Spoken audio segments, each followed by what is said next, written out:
La región oriental y la región sur de África incluyen a 27 países, de ellos, 24 tienen etnias menos alcanzadas. De las 1.290 etnias en esta región, 357 tienen poco acceso al Evangelio, lo que equivale a 60 millones de personas en total. El final pacífico del apartheid en Sudáfrica y la transición a un gobierno democrático multirracial era considerado un imposible, pero el milagro ocurrió en respuesta a la oración ferviente de millones de cristianos. Recientemente se originó allí un movimiento para orar por el mundo y ha resultado en el Día Mundial de Oración anual, tal como fue en el 2006. Más de 190 países participaron. Dios se ha movido por la oración de fe.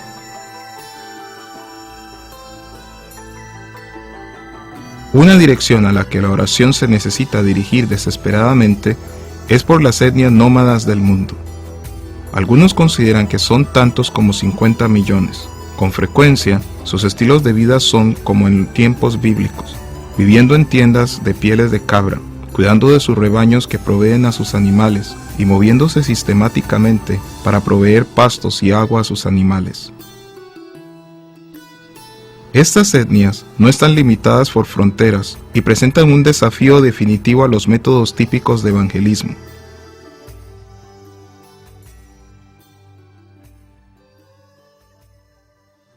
Sus estilos de vida nómada y la falta de cristianos entre ellos son barreras importantes para que escuchen y acepten el Evangelio. Aún así, escucha la historia de un nómada que oyó el Evangelio y eventualmente se convirtió en un seguidor de Jesús y luego empezó a compartir con otros nómadas. También es la historia de un hombre conocido por ser asesino, que fue transformado en alguien que da vida por el poder de Dios. La etnia Buna del sur de Etiopía eran considerados como asesinos. Los jóvenes demostraban que eran dignos de casarse, matando animales grandes o una persona. Uno de los primeros evangelistas entre los Buna fue un hombre ari de nombre Pedro, que nació con un labio leporino que también afectaba su habla. Se veía a los niños discapacitados como Pedro como malditos, y con frecuencia se les abandonaba a la muerte. Pero como el cristianismo ya había llegado a los ari, Pedro fue tomado en cuenta y creció en una familia cristiana. Pedro sabía que había sido salvado físicamente por el Evangelio y creció queriendo compartir el mensaje. La iglesia ari entrenó a Pedro como líder y pastor, a pesar de su discapacidad en el habla. Conoció y se casó con una chica que lo amaba y aceptaba. Un día su iglesia pidió por obreros que fueran una cercana etnia Buna, a servir entre ellos. Siendo joven, Pedro había aprendido el idioma Buna. Mientras pastoreaba su rebaño cerca de los pastores Buna, él y su esposa estuvieron de acuerdo en llevar el mensaje de amor de Dios a esta tribu conocida por matar a los fuereños. Pedro obtuvo permiso para vivir entre los Buna por las influencias y contactos de otros dos que ya trabajaban en el área, Ato Mahey y Charlie Bonk. Bonk y Mahey habían ya vivido y trabajado exitosamente entre los Buna por varios años. La familia de Pedro creció. Un día, cuando uno de los hijos de Pedro se enfermó de gravedad, Pedro caminó 15 kilómetros a la clínica de Charlie Bonk por medicina. De regreso a casa, Pedro pasó la noche en casa de un Buna, como era la costumbre. A la mañana siguiente continuó su viaje a casa acompañado de otro joven que también había pasado la noche en el hogar Buna. A mitad del camino, el joven Buna sacó un cuchillo y mató a Pedro.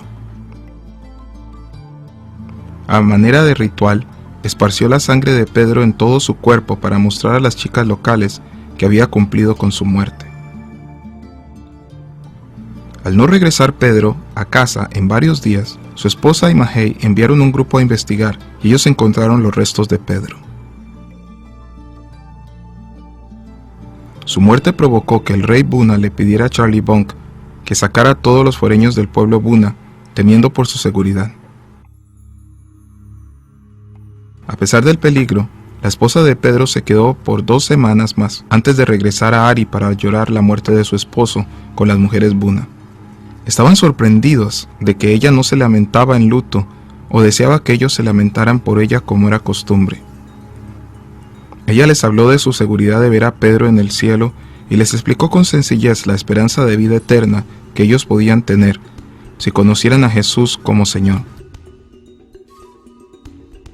Luego, la última oportunidad de esta valiente viuda para compartirles a los Buna fue un poderoso testimonio del amor de Dios.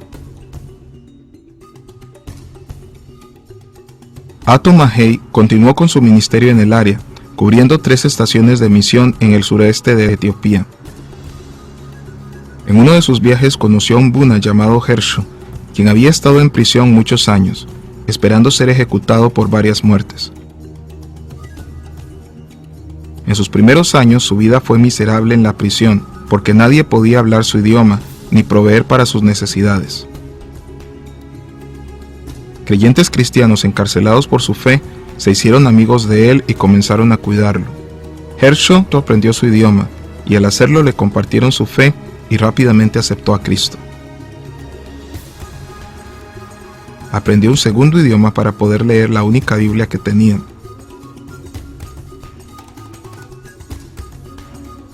Dos años después, cuando los cristianos fueron liberados, dejaron a Hersho a cargo de la predicación y el pastoreo de los presos. Más tarde fue liberado cuando tomó el poder el régimen comunista marxista y liberaron a todos los presos que tenían buen comportamiento.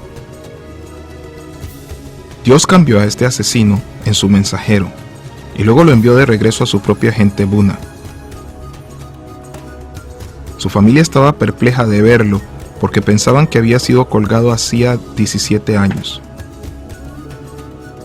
Uno de los miembros de la familia de Hersho que le dio la bienvenida a casa era su hermano, el joven que hacía muchos años había matado a Pedro en el camino de la clínica a su casa. Dios obra de maneras misteriosas. A través de su conocimiento de los rituales Buna tradicionales, Hersho presentó el mensaje cristiano exitosamente, de manera que los Buna pudieron entender y recibir. Semillas que habían sido plantadas por Pedro y su viuda, Ato Mahey y Charlie Bonk, en los 10 años pasados, finalmente echaron raíz. Dios usó a uno de entre los mismos Buna para convertirlo en un dador de vida a su propia gente. Muchas cosas maravillosas han sucedido en los últimos 40 años a los Buna.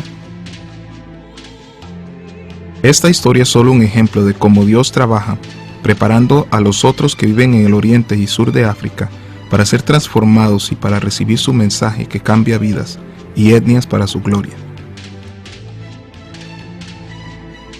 Únase a nosotros para orar por todas estas etnias menos alcanzadas. Pídale a Dios que transforme cada etnia menos alcanzada en dadores de vida en vez de tomadores de vida, por su poder y amor, como lo hizo con los Buna.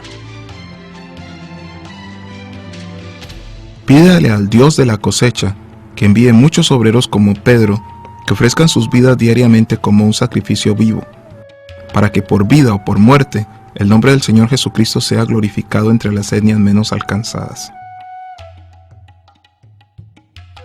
Pídale a Dios que revele los puentes de redención para el Evangelio en cada una de estas culturas, como lo hizo con Hersho, para presentar efectivamente su verdad y sus buenas noticias.